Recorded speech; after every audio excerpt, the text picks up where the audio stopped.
Maybe nze okweralikirira kwange kuli kumu ku ebyo byonna ebijja bitulaba. Ekintu ekyo tuteeka okukigaziyaako ennyo era abantu abakiriko bakinoonyerezeeko nnyo ekigendererwa kya Britain.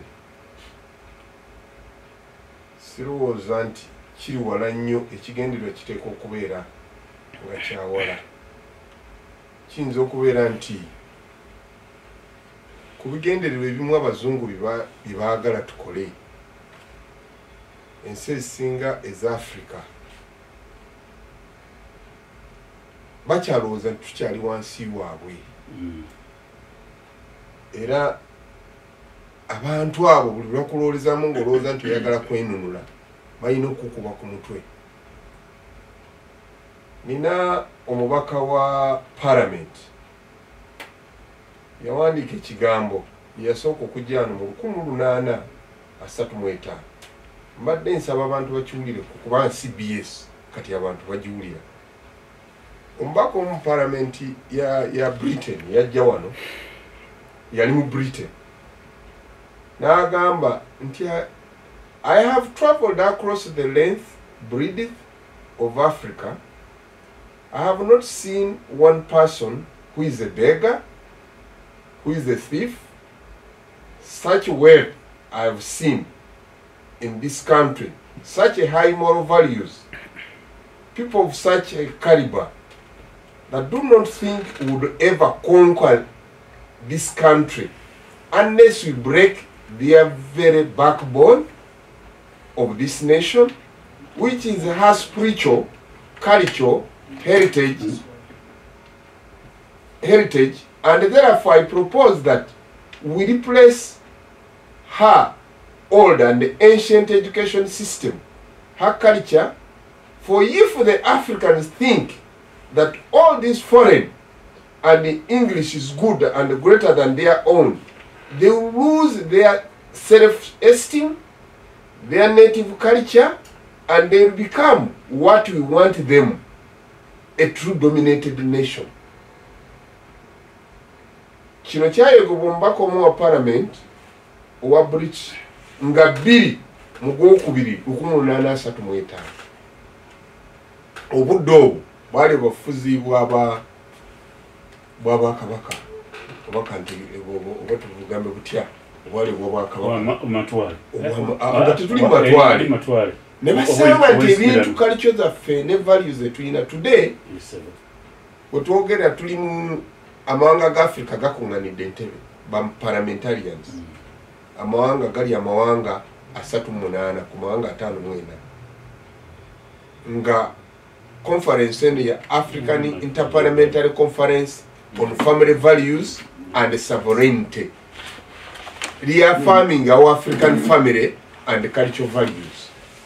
Omulide ba planning adda nti abasajja bano bonna okubakolako dominance oba okubafuga okubeera nti tukyali wansi waabwe. Ebintu bye tusanze obugagga na buli kimu kyonna nga bu statement bw'ogiwulidde abawulidde oluzungu balina okuteekawo ekibamenya. Zino sanctions za anite tebiva ku kirala olw'okuba family values Uganda erikiriya ku bisiyaga. Naye Kambere Kambere bwe wamuwulire ennaku z'omwezi zinga 3 omwezi gw'okuna gavumenti y'Obwongereza yatadde envumbo ku Anita Among n'abalala abali abagambye olwokubiri Mary Kitutu ne Agnes Nandutu abali baminisita Karamojja nga bagamba nti bataddeko travel ban ne asset freezes nga kiri wansi wa UK Global Anti-Corruption Sanctions. Anti awo enkujira nenkugamba nti ndi mweraliikirivu nti ekigendererwa kise bigger picture goyinza okulowooza Bongereza egamba nti Kitutu yabba Nandutu babba amabaati 10,000 Government yaleeta ekiyise government funded housing project aimed at helping abateesobola ekkalamojja ne bagabba UK the UK is sent a clear message to those who think iti mukola bino bya corruption byafuna bizibu nkyogerera wano nze njagala okwocha side y'amawulire ekyo si ekigendererwa ekigendererwa kirala njagala kirala abantu bakigendeko nnyo era bagende nga bakyegendereza nti ensonga njagala nkugulire omuntu gw'otannasalira mu musango constitution y'eggwanga eri kiriya katwogere amazima bano bakyali mu kooti era ne constitution yaffe nga nti omusango oguli mu kooti ogutanasalirwa muntu mmedi tomugamba nti mubbi bamala kumusalira musango nekola ki ne gumusinga njagala twogere ku mazima nandutu yali agenzeeko ehisiro ayinayo ebyobugagga mu Britain ayinayo ebyobugagga byayina yeye asoose mu mawanga ga Africa yonna abantu bawulidde ababye ssente mu nations bano be basoose njagala okubulira bannayuganda bawuliriza radio CBS nti bano abasajja ekigendererwa kyabwe si kino kyemulaba ku ngulu balina ekigendererwa today tuli mu conference ya mawanga gatano mwana eri mu Ntebe muteesa ku ki tuteesa ku affirmation of our African family and cultural values buli muntu lwayagala okujja ku history yo obuwanga bwo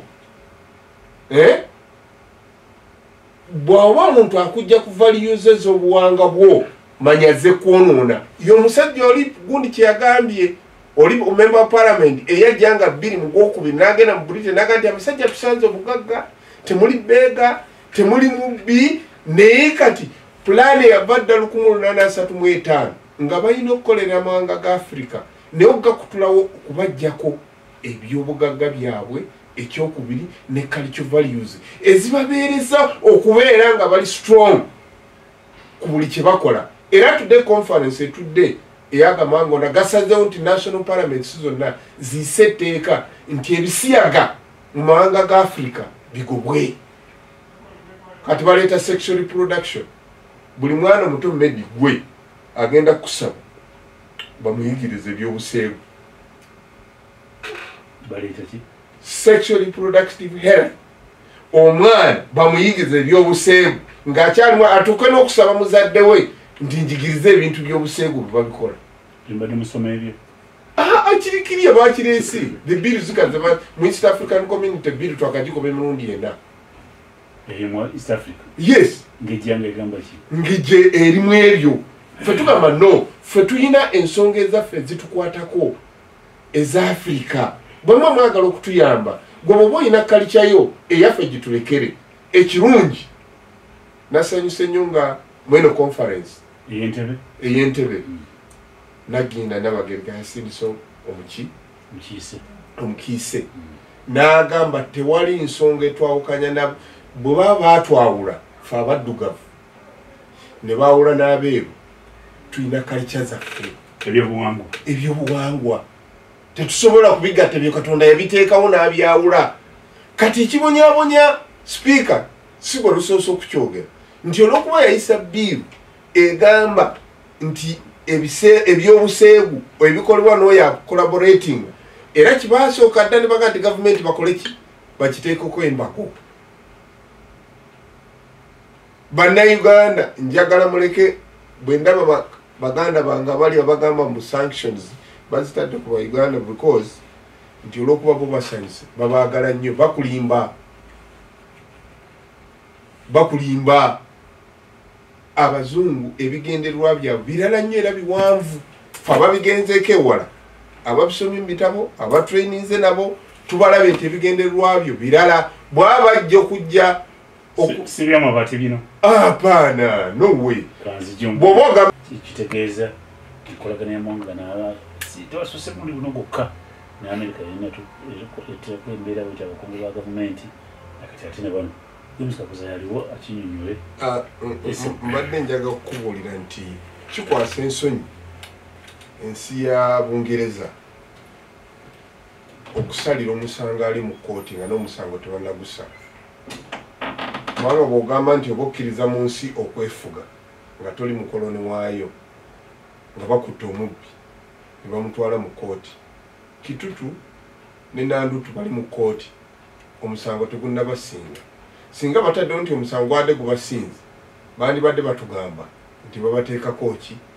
envumbo, naye tibabasinganga. Ate si gwe gusoose. Honorable Bart bwe yaleeta biiru eyo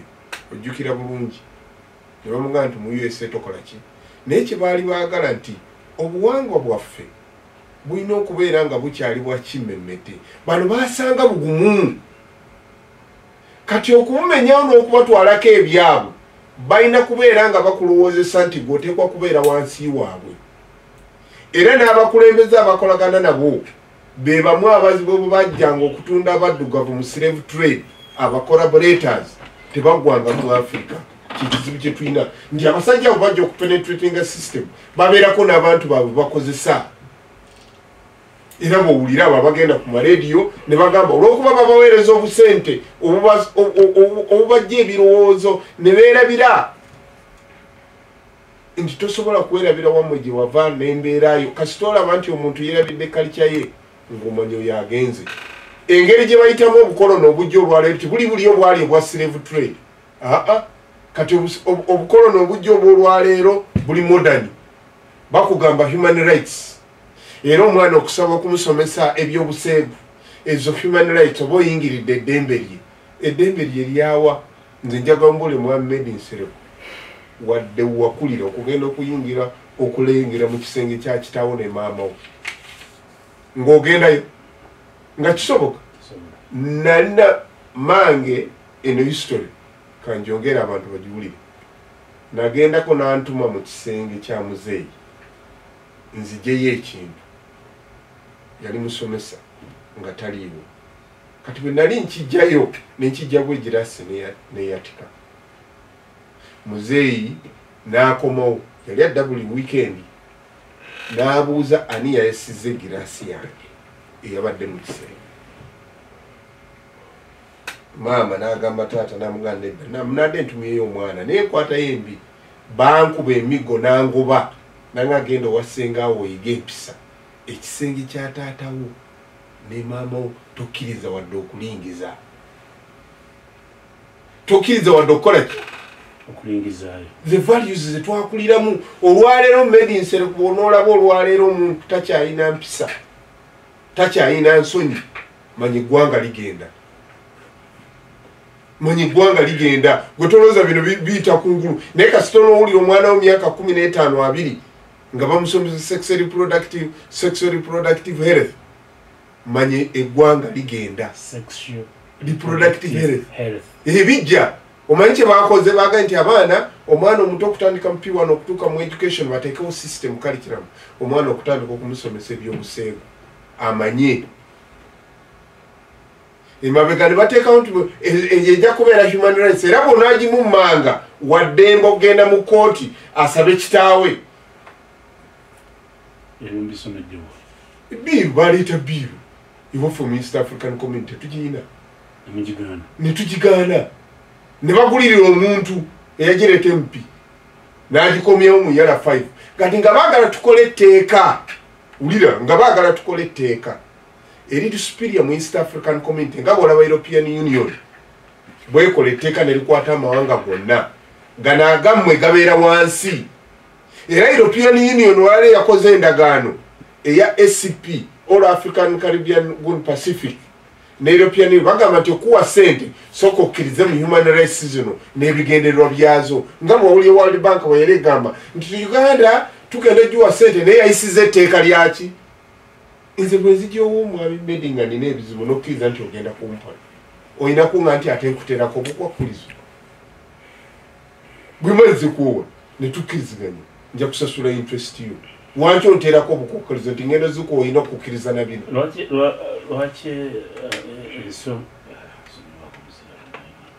Lwaki ensonga eyo togiremerako gye bawadde abazungu ya corruption? Ati corruption okukusomoozebwa anti kyenkubuuza nkugambye nti corruption weeri okukusomoozebwa era naye asetuse ekyo naye omuntu kubatani ffe constitution yaffe erikiriya nti omuntu kubakutte ne bamutwala mu kooti nga tebannamusalira musango gwe tomusalira musango kikwata wonna gwe tomusalira musango kati ku byobadde olaba mu media oye bano bokka babadde corrupt bokka oba Uganda yensi eyakayisa ebisiyaga gye bataddeko envumbo Ghana yayisa Zimbabwe yayisa zayisa semugundi eyo bibu tebaziteekako nvumbo amabaati galina ki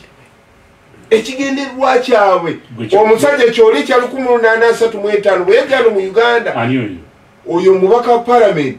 kiri ku record bamuyita muwandiiko omugogolinga ogirabe yajja mu parliament naga nti abaaye yalinga 2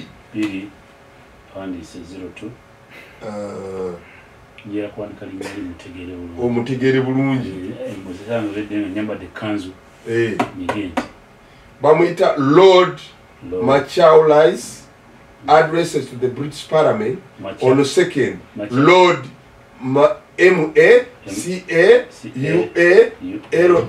Macaulays address to the British Parliament on 2nd February 1835 buyabagamba nabaga nti ntambudde ensingi erabye erimu ebyobugagga naye kijja okubasobola kyokka kalica zaabwe ebyobuwangwa olwaleero nkugambye tubadde kuli affirming our African family and cultural values reaffirming our African family and cultural values. Second African Interparliamentary Conference on Family Values. Ninda bagereka yawoza nkugambye yasomye ekywananga nti tewali omuntu atwala okudiverting okutujja mu byo okungana tunulidde obuwangwa n'ennono kati bano abasajja bakipulaninga ne baga nti Ssekikubo empisa ze era okubeera ng'ali strong nti ne baba akoze principle ye tagivaako agoberera kitaawe n'ennyina byamuga nti omwana wange okubeeramu n'empisa n'otaweebweka kyekino zino zonna corruption zolaba ze boogerako bantu kusiiwuuka mpisa kuba baba bakuwadde omulimu. James Kakooza mu ndowooza nze nkutegedde bwenti nti bano abazungu envumu ze baataddeku abakungu baffe abaawano teziri ku mabaati na corruption waliyo ebigendererwa ebirala waliyo kwaga kiringa bw'onooyongeza omunnyu mu nva waliyo ekirala oyo Ssekikubo kuba Ssekikubo yakugamba oyo Kakooza Ssekikubo akugamba nti nze mu mpisa zange ze banjigiriza sirinza mu kitenge ky'amaanyi ate ekintu ekitali kyo tokikwatamu n'okitwala. Kakooza agamba bano balimba balina kira kibagoba si kyekyo tulina okutunulira mu kifaananyi kinene kwamba nenoonya kitegeeza kiri enkolagana y'ensi zino ebbiri nkugaye nti ekyo bakireese nga bakibikka kwekwasa naye nkugaye mulimu ekigendererwa ekirala ekinene ffe nkugaye tumaze okwewula netukimanya kubanga okunira human rights ze baleeta bagenda kutandika kuleeta sexual reproductive health education system bakyuse omwana wo gw'ozaala emyaka 5 7 10 bamugaye nti demandinga ebyobuseegu babikola batya tojja gaana kubanga etteeka libaliisa empisa gye basomesezaamu Ssekikubo naye Kakooza ekugamba nti gwe kitali kikyo kyesonyiwe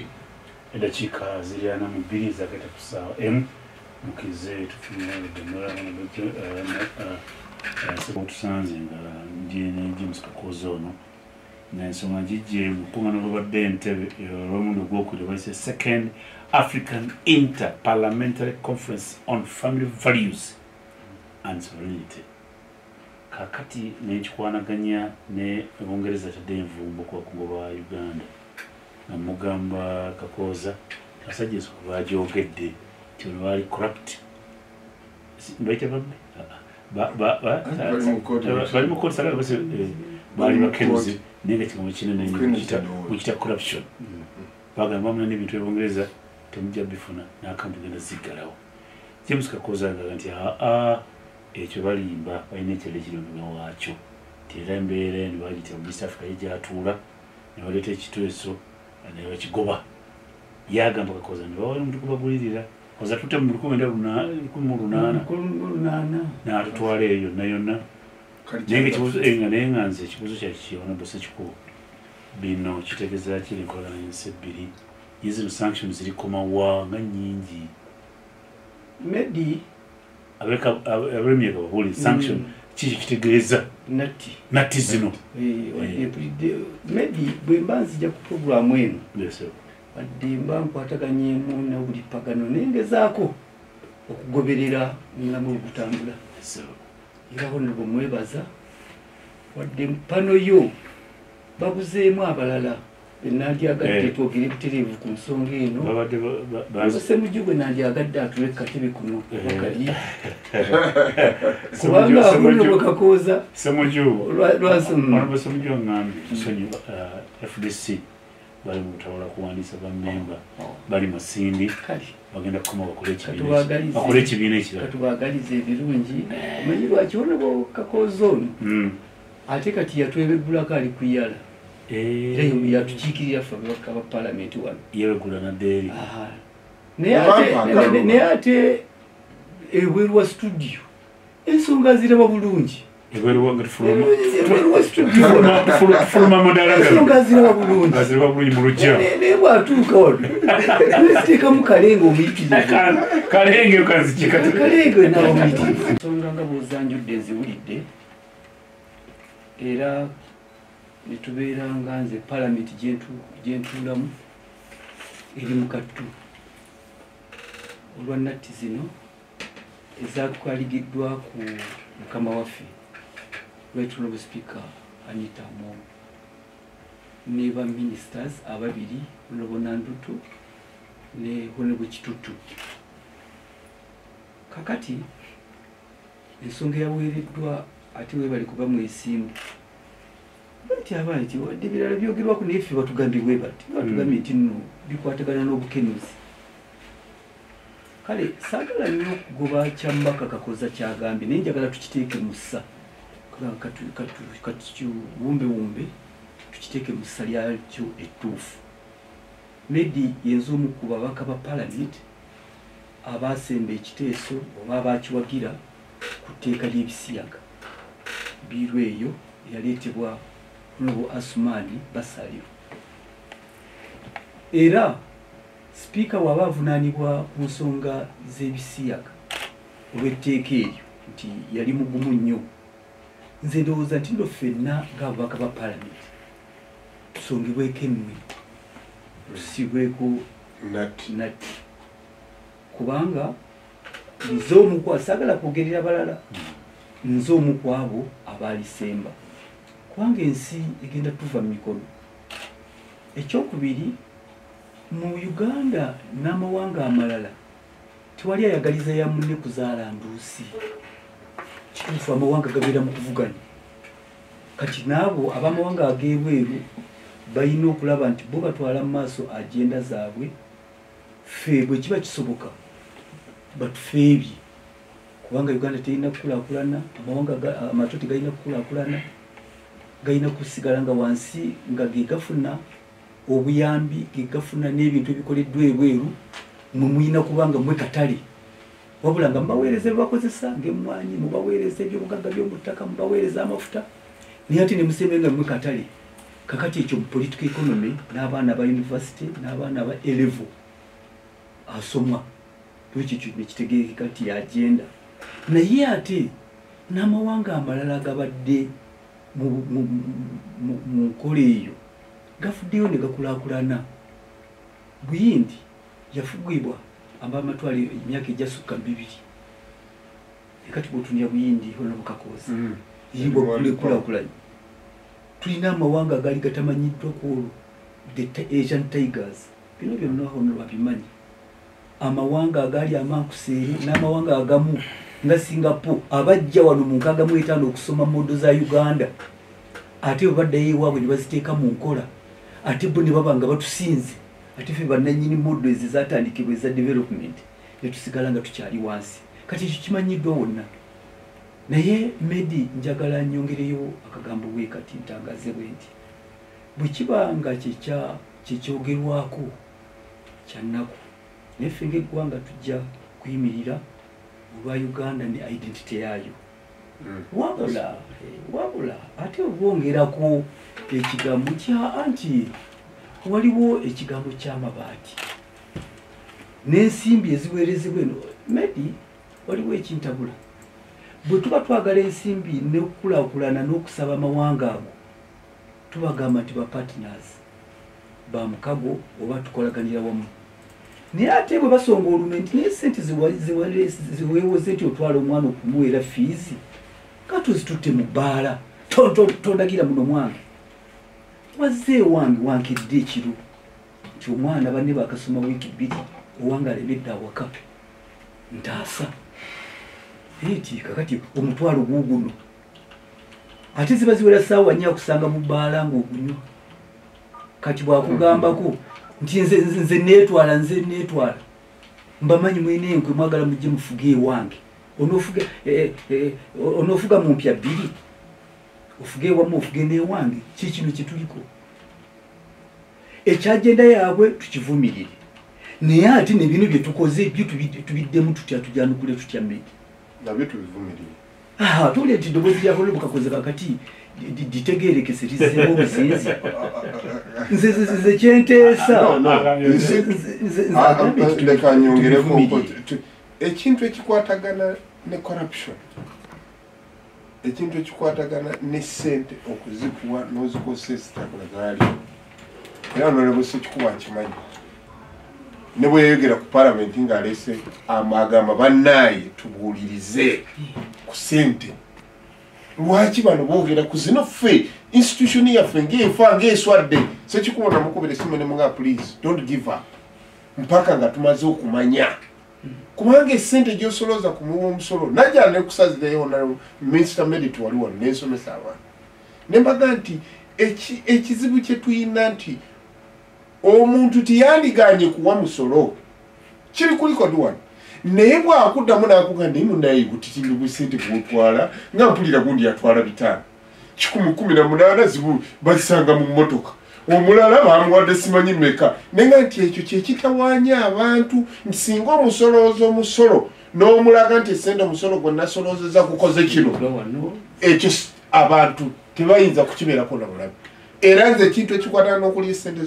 za corruption sikolagana abangereza bayogeddeko nti sente mujja ono netukola nga ba partners esente zaffe zandibadde zigenda okuyamba abankuseera abantu abawansi ate mu abanene muziddiza okiwulidde lwaki muddiza esente zemujjeza okuyamba omuntu wa wansi n'olwekyo gwe speaker ne baminisita 2 tubasibyeko ennatti kati wabaddewo ekibadde kyogerwa nti anti kakati tolaba ne bano babalanze bwemage ensonga zikyawulirwa mu kkooti bwe ziba zikyawulirwa mu kkooti ate lwaki mukama waabwe ate ye abalagira n'abagoba President Museveni atamanyi nti kkooti tezinasala bana ababiri President Museveni wadde tebanaba bazuula nti gubasse mu naye mu byamanyiko ne mubyalabako nabagamba nti no mweraba tanakulinda omanyi bavubuka bali abazungu oli ku bazungu obanenya President Museveni ye taking action yabagobanga omusawo yabateeka dda mu kkooti tegunnagwa ye yabatwala dda mu kkooti anti yina omusawo gwabasinze tegwabasinga n'abagoba kati abazungu bagaza ate bw'oyogera bwekiti wadde oli waffe ddala lugoloobi ye tali mu kkooti kati n'olwekyo ebyo byonna mwami Kakoza Malaga leka waliwo ekituuka n'ogamba nti Malaga akola ki oli mu kalenge ledda ajja kutereera mwagala mulungi Kakoza ekigambo amala nakinnyonnyola bulungi naye kaakati nze Medi akattu ke tulimu ebibi ebibiri tebikola kirungi kimu olw'okuba batwogedde batuyigganya olw'ebisiyaga kakati ate olwo ffe tubeere babbeetu okutigaatiga ensimbi z'omuw'omusolo okukozesa obubi ebintu by'abantu nze kye ndowooza nti no si kituufu kakati eno nze njagala kuleme kuba kusoomoozebwa kwa sipiika n'abo baminisiters aboogeddwako ababiri naye okusoomoozebwa kubeere n'okwa gavumenti yonna mbuza lwaki kubanga gavumenti erina obuvunaanyizibwa okukwasa amateeka era ffe ng'ababaka ba palamenti twasanyuka nnyo sipiika bwe yavaayo n'agamba nti abange olw'ekitiibwa n'ekifo kya palamenti ebirungi amabaati olwaliro ngazzizaayo nkutte mu ssente zange nze ng'anitamo ngenze nengula amabaati gamu ye geeja 27 era nga guze ngazzizaayo era mu kaseera ako nekifuluma ne mu mpapula z'amawulire nti kati ne DPP abadde amaze okukola omuzungu alumanyi indictment okutegeka wansi charge sheet nti ovunaanibwa amangu ago charge sheet nakola ki nagireka era kyovula babanji abaanokolwayo ku byamabaati ago naye gwe weebuuze bano abasatu be bakiikiridde bali abalala abaanokolwayo era emisango wejja ggwera tegitegeerekeka singa Uganda erina robust system oba enkola ennuŋŋamu ey'omuggundu nti ekibi bwe kiba kizze tukinenya nti kibi oba kikoleddwa ani twandiyimuse n'eddoboozi eryawamu tetugamba nti abange nti sisitimu yaffe terina kyekubiira era buli omu akoze oba oli munene oba oli mutono etteeka likutwala kyekimu naye Honorable Kakoza akimanyi Medi nentwala entebe eno kati endulu etandika okuvuga wano banoonyine kakati nenga nti awo bamugambye nze kale kaŋŋende mu bbajjiro nendeeta entebe endala nengiza wano mu criminal justice system ekyo kikujjako omusango kati ebyo byonna ffe tetwagadde ggendayo oba ona amabaati yagazza oba teyagazza ekyo okudropinga charges fenna twakyaniriza kubanga sipiika yazzaayo amabaati misana n'agamba saagala kutyoboola kitiibwa kya palamenti kati kyentegeeza nti nno nze ensaalwa yange nti kubanja abalala bonna abaanokolwayo abali mu vulugu w'amabaati lwaki gavumenti yagobye babiri bokka lwaki yagobye ekituutu pulezidenti mu baminisita lwaki yasudde babiri bokka ng'ate abalala batwala nabo gye bali ekyo nekisembeyo ku nsonga eyo okubanga sisitimu zaffe tuzitadde wansi kino ate tekitandise kati si kipya Medi bapulezidenti b'eggwanga lino n'abaasooka bajja bakikola kubanga kati ekiriwo pulezidenti etteeka lya DPP ne DPP alikozesanga muggo gwayagadde okukuba gwakubisa gwayagadde okuleka n'amuleka gwayagadde okukuba n'amukuba DPP semateeka emugamba nti nno ajja kubanga yeetengeredde bulijjo tawabulwenga tafunenga directions okuva eri omuntu yenna mu ggwanga naye kati kiki tulaba pulezidenti gwayagadde okusanyukira oyo tomukwatako gwayagadde okuba oyo mutwale maanyi mangi Medi kyensuusa okulaba kati nga baminisita mu gavumenti bakwatibwa ne batwalibwa ne mu kooti n'abajuzi ne bajja okubalumiriza ku ssaawa 8 bwe bamala kooti ne bakomawo mu kabineti ne batuula ne bateeseza mu kabineti tikibanga ne mubyafu ebyeggwanga lino baminisita abatwaliddwa mu kooti ne basimbibwa mu kooti kati gwe ng'oli mu ofiisi onoogenda otya oweereze obujulizi obulumiriza minisita nolwekyo pulezidenti Museveni akozesa amateeka ge akozesa DPP akozesa kooti z'eggwanga nga bw'ayagala okubonereza oyo gw'atayagala ate gw'ayagadde ne bw'akalina eno yonna nogikuba wansi atunula eri era tujja kuvunaanibwa nsembayo nga ngamba bwe nti si gwe gusoose bapulezidenti bwebabadde babikola njagala nzijukiza omubaka ono nti ne mu 1966 nga February 22 kabineti yali etudde entebe 22 February 1966 mu State House entebe kakati waliyo abaali bateeberezebwa okwagala okuvuunika gavumenti abaali bakulemberwa Grace Ibingira nga mulimu George Magezi mulimu Bala Kikirya mulimu Dr. Emmanuel Sajjali Bene Lumu baali bataano kakati baba bakyali omu bateesa ebiteeso bateesa kino bateesa Odonkala n'ayingira n'empinguze bwati wano mu musipi nakwata omu nakwata Grace Ibingira nakwata Bala Kikirya nakwata kati agenda akwati kati Obote yali akubiriza kabineti eyo nga yatunudde eri nga naye alinga atakitegeera atakimanyi poliisi ekola gwayo odonkala kakati akwatiramu luyimbazi zaake luyimbazi zaake lwakuba yali ayambala galubindi nga Emmanuel Lumu kati oboti no not that one the other one kati cabinet wekimanyira nti nobote yabadde muki not that one no the other one era luyimbazi zaake empingu nemugibwako neteekebwa ku Emmanuel Sajjabbi Lumu kakati yende mu Commonwealth kakati bino byonna ate speaker ndaba yakulira enkiiko ezimu kati Commonwealth mpuliriza komiseri mawanga gali mu lusolumu ne Bungereza era nga enkola na Uganda mwekibasako omukono ensi ziri 56 bamemba state members abali mu nkola eno ya Commonwealth kane Bungereza nga mweri ekitebe ekikulu kakati bino byaliwo dda kutwala wala kyasa kya 20 kibata British Commonwealth of Nations kakati sekikulu tuli bamemba bana batugambyeko bamemba katuyina ko kyekiddako ate tebatugambyeko si bamemba patron bakama bafe kakati agwanga mulitangaze mu mbeere Uganda yalegera mu academics probe Uganda chapter number era buli mwaka delegation yeva Uganda negenda ebungereza mu Westminster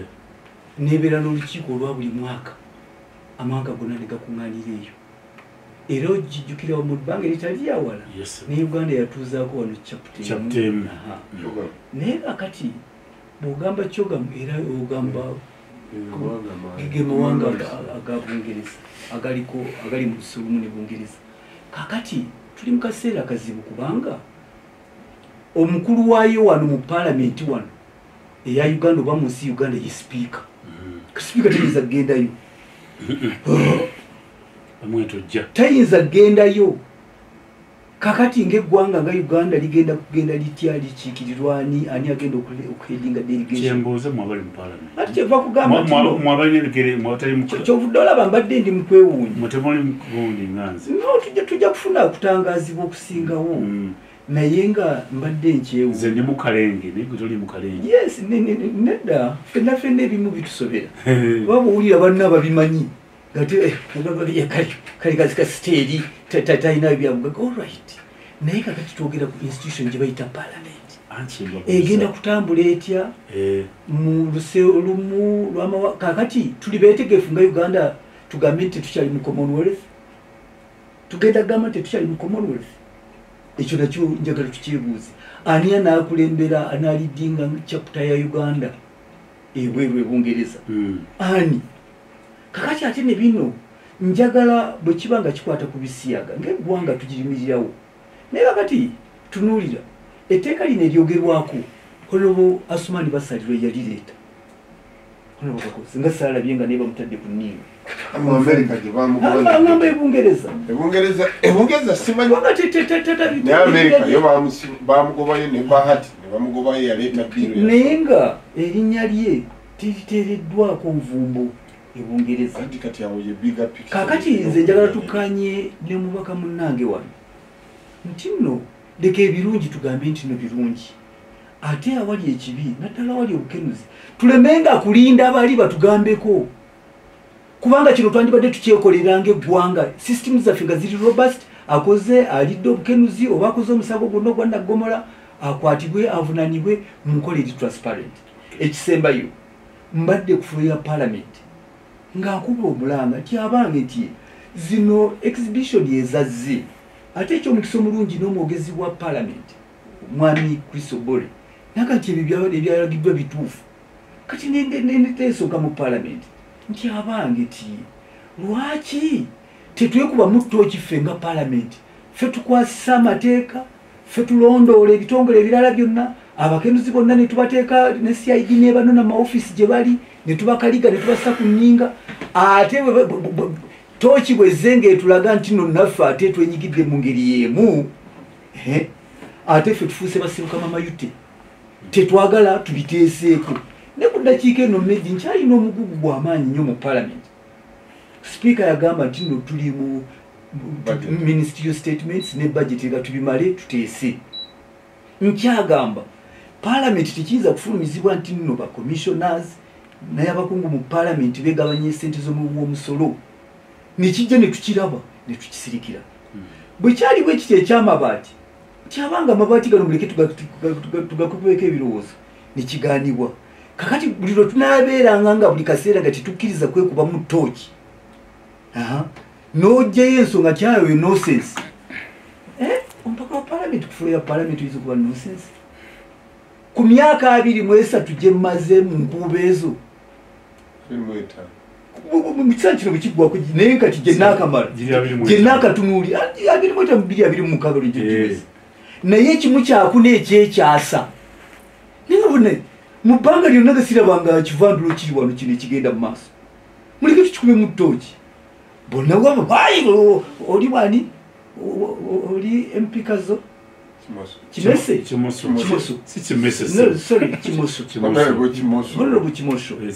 ntino hai sekikuba oyo musi w'abantu sekikuba oyo munyazi w'amataka kakati yo right ekibi kibeera ekibi nange bwe mbanga ndi mu mbeera eyo nvunaanibwe bwetyo naye ate kino muleke tukyogereko leka tubale kwekuba mu ttooki eno kubanga nekyamataka naye kakati ate olaba ogaana okuwulira ebya sekikuba ebya nonsense bwe bisembayo ng'oli kunninga nedda nonsense tategeera ali awo mwebyo byonna byonna nze nsaba ate nsaba kubeera okukanya kwa programu eno nti wadde naffe fennyini tukkirize tukugwe mu ttooki kyekijja okuyamba ne bino singa twakubaganya ekiteeso enkola y'amabaati gavumenti n'egireka nga tegitaddeemu nkola ya odonkara eri nti not that one singa bagireka enkola eyo neetambula mu maaso n'ebitongole n'amawanga ag'ebweruga nti tutaddemu ekitiibwa naye balaba waliwo abaana waliwo ebyana oyo mukube oyo muleke empingulu imbazi gimugyeko si oyo olikwata oli ebyo bwetunaabibeeramu abazungu mbakyawa nnyo naye ku kintu nga kino ekitukwatako ffenna muleke tubakyawe olw'ebibi byabwe naye ate ebirungi ffe bye tweremeddwa ffennyininyini tutudde bubi enkima gyeyongera okulinnya waggulu gyeyongera okutuula obubi tewali agamba tewali agira kati bwajjayo n'omuggo ne batugamba ate nga tukaaba edakiika ziri 2 agati ya commonwealth kumwenda asatu mu wali kichwete Westminster Ulanda oyise kuli batemza wali Westminster kumwenda ana mwenda batika wembere eno batandika kipaita kiri Commonwealth era kati kule edi wa Commonwealth kati king Charles wokusatu finga tuli mu Commonwealth bina chapter namba nga watu gabise kikulu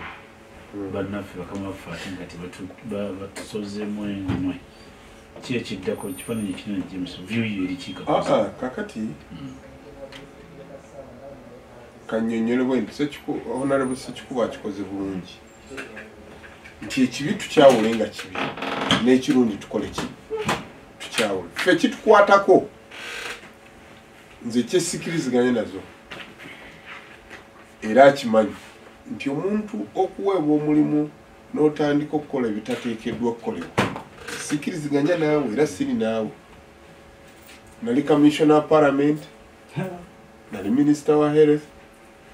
nali era kandi bwogenda notosozwala gamba nti Kakooza yabba ssente za government am not there Kakooza mu record zone ne mu public accounts committee siriyo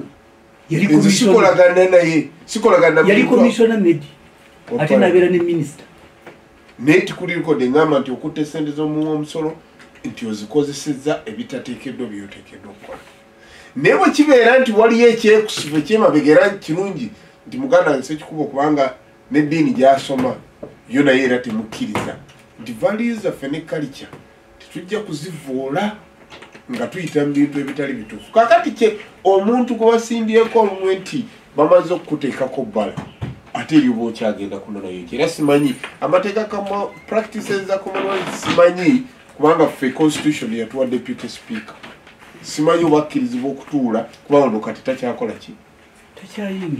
takyayingirayo kubanga ne visa ate onooyitawo baba bagikumye kakati yawo kyesimanyi bulungi naye nga nti omuntu yenna amaze okwonooneka oba amaze okukolebwako ekibi era njagala abantu bakitwale abawuliza CBN seno nti obuli bw'enguzi oba okukozesa ssente z'omusolo obubi bwe butuleetedde okusomoozebwa challenge eri mu NRM ennene ebirala byonna abantu bayinza okubikkiriza echallenge tulina mu gavumenti yaffe echallenge tulina okusomoozebwa ku tulina okunene tulwanyisa tuti buli bwebuzi kankubulire auditor general wamala okwogera nti tufiirwa ssente trillion 9 nga zisobola okusasula ebbanja tulina okukola obutaweera notuteekawo strategy eyo leakage ne wasteful expenditure netooka okubeera ngaekendeera twagala tetwagala otherwise nakubulira awo noonalawo medi era nkiddamu kankiddemu nti nakugamba nti munnaaye abasajja abalina ssente zino abakola ebintu bino gavumenti ziri nalabako eyamini eyo yeti yali eyobote nagireba kasita abasajja abalina ssente zino banaatuuka ne beetamwa gavumenti yaffe bayinza gisuula kubanga kuba kati speaker sekikosi yemukulu ye mutwe kati oyo omwe tugenda ate buli mwaka wabayo okuŋŋaana olwo omumyuka taye bwagenda etteeka ligamba litya sekikulu waliwo entuula nga zaba sipiika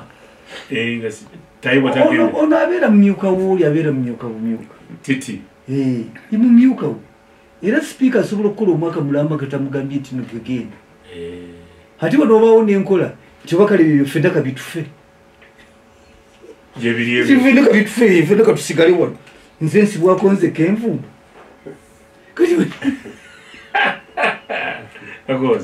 etteeka ligamba litya wano etteeka twetaaga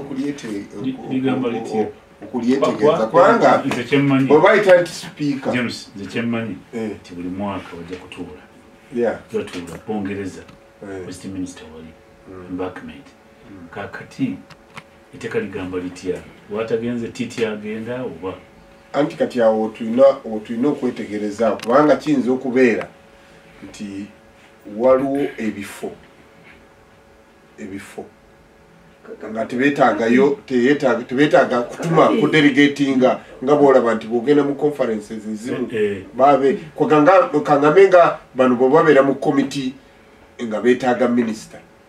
tebasobola kulaba PS nga minisita takolaki nga taliiwo waliwo etteeka simanyi rules practices kubanga kati awo bwekibeera nti kiri bwekityo then tayebwa bwekibeera nga mu practices za commonwealth nga baagala speaker anti nakyo kankitangaze njagala nzikanye ne honorable Kakooza nti katuddeyo twongere okutaganjula etteeka tulabe nga tetunafuna final position naye olwatuuka twali tuli awo mukama najja n'atuggyako eyali sipiika waffe honorable Jacob Oulanyah kati twali tukyalina mu maziga nga tukyakaaba tukoze tutya titunaziika tukyakaaba nti waliwulidde ekigambo kino amangu ago ne wateekebwawo okulonda kwa speed nti kiki nti anti ono deputy speaker Among tayinza kukulembera kukungubagira oli abadde speaker kubanga tekuvuulirwa ataliiwo ekitegeeza tewaliwo deputy ojulia reasoning gye baleeta mu parliament twali tulowooza n'ensi yonna ng'erowooza nti parliament ya Uganda ajula Oulanyah Jacob right honorable speaker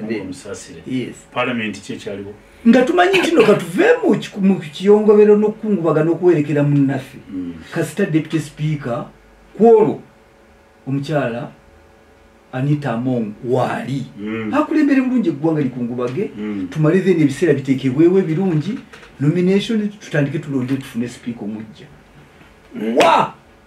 constitution nga sigamba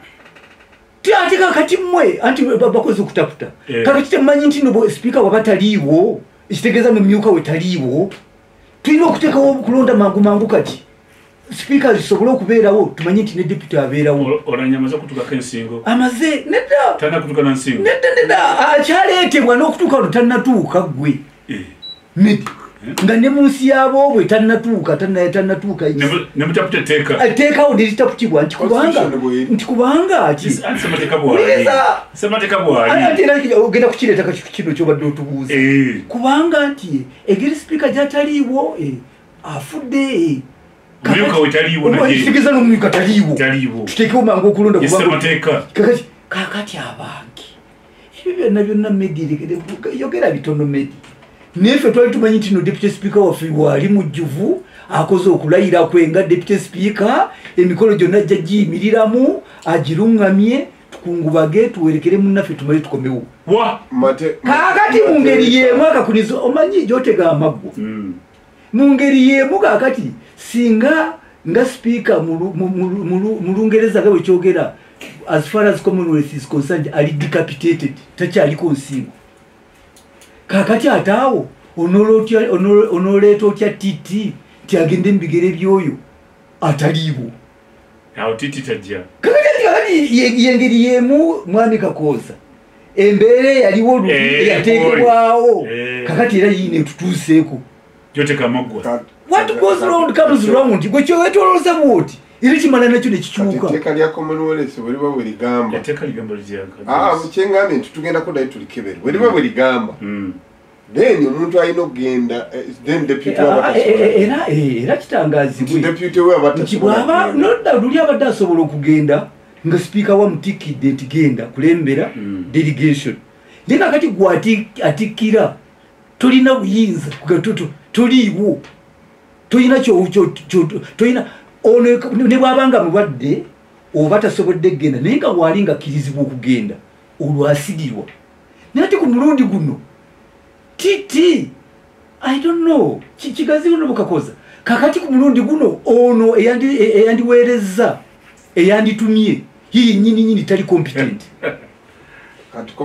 agenda kukola atya kati ova olaba nti nino tulikebera sekikuwone Kakooza mbawebitiibwa honorable kati Commonwealth etteeka likola litya kwa bannayuganda beetaaga okumanya sipiika waffe kino kyamutuuseeko tuli bamemba Commonwealth etteeka ligamba ki ate tulina mu November kubanga tugenda Westminster titi yatukulembera alakiikira eggwanga lyaffe oba yaweereddwayo okulembera chapter ya Uganda anaatuula mu ntebe y'obusiika zenooza views ziri kiko ekyo views zange ziri nti bajja kugoberera practices kwaki nekituuse wano November ekituuse wano tuli mu gwakutaano ekituuse ku Uganda bwe kiba kyali kibaddewo abuno gwe mulundi ogusoose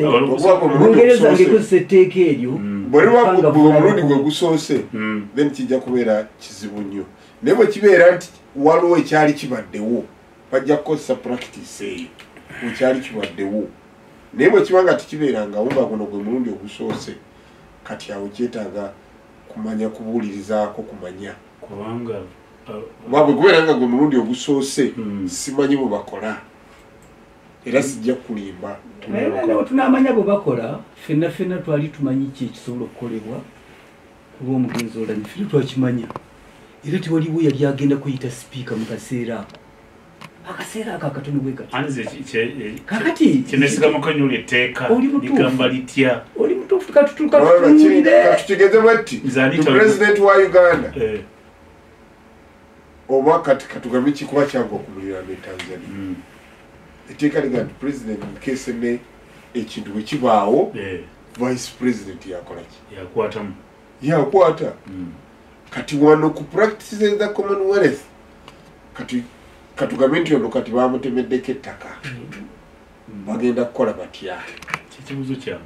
bannayuganda bali ku lidio yabeene batambule n'okumanya tujja kubadda tubawe yansi November tiimu egenda kulwokuna tujja kudda tubawe yansi November tiimu egenda kusituka wadde tugenda kudda tujja kudda tubawe yansi naye waliwo ekisaana okwogerwako tuyinza waliwo kibayita improvisation tuteekawo improvisation mubikola ebyo kakati anti kubanga lwaki tukikola mu kaseera kano tugenda kutunuulira enkola ebaddeeko egobererwa mu mawanga ag'olusi lwa Bungereza ekyali kituuseko kino kintu tekibanga nawo era simanyi lwakibuno bukakoza ekigambo akigize nnyo ati wajja okubanga lwokyalo ekyali kibaddewo obaluwolese yatandika tumaze bwetugenze nga tubutaabutana ne tutunulayo ne tutunula ekitubaddeko juzi ekyokufiira nga wadde ne mu ssemateeka akimanyi nti mulimu kyebayita deputy speaker deputy speaker lina mu ssemateeka w'eggwanga naye abataputa saagala kubagamba oba baali batya abataputa bo bakitaputa nga bakyagala ekyenindiriza kakati n'olwekyo mu ngeri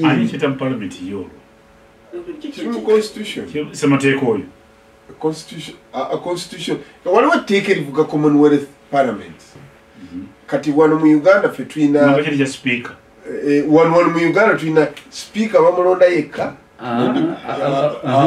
ne deputy baba bakulonda mukya deputy tobuuka noga nti ate kanninye ngende mu kyaguno kweka constitution eyawula naye nga oli baba taliwo deputy akola si bwe naye wali tewefuula tulina entebe emu eyaani novemba kinaabeere bungereza awo wetulina okunoonyereza kati Meddi njagala nnyo ntambulire n'okumanya nga ndi ku CBS ntya okuweereza ekyenkomeredde ku nsonga eno nze ndowooza nti nno katuddeyo tutunulire practice tuddeyo tutunuulire n'enteekateeka ya commonwealth tuddeyo tutunuulire n'entambuza yaayo naye nga ekyangu okumanyirawo kati kye tuyinza okutegeera tusaba nnyo tusaba nnyo entaputa eyakozesebwa nga tuggiddwako munnaffe entaputa eyo esuulwe mu kasero kubanga kubanga amateeka gali megati nedamedi nga tondasi ono bukakoza akimanyi nti no mu mateeka amateeka gempracticinga amateeka galina kye bayita president ne commonwealth etambulira nnyo ku president amateeka getukozesa wano gali mu commonwealth gasanye ekitiibwa mu kigambo kye bayita president ekyakolebwako yebeera practice kati nolwekyo siri bweru nnyo Meddi siri bweru nnyo mu commonwealth tugenda n'ekyo kye bayita president ekyali kibaddewo kigobererwa consistently ate bwe kitakutuukako ate n'oweta koona ate nga bwe kibaddewo n'ogambye nti nduka kimutomere ate bwe kijja nawe kikukwate ate n'okyuse koona president nti ekyakolebwa nga tetuyina speaker era yengeri yemu kati mu commonwealth speaker waffe taliiyo kati bw'aba taliiyo era ekiba kitegeeze neddikankomawo lekakuzinza kusanyuka nze ebyange bya nonsense kati gwegamba nsanyuke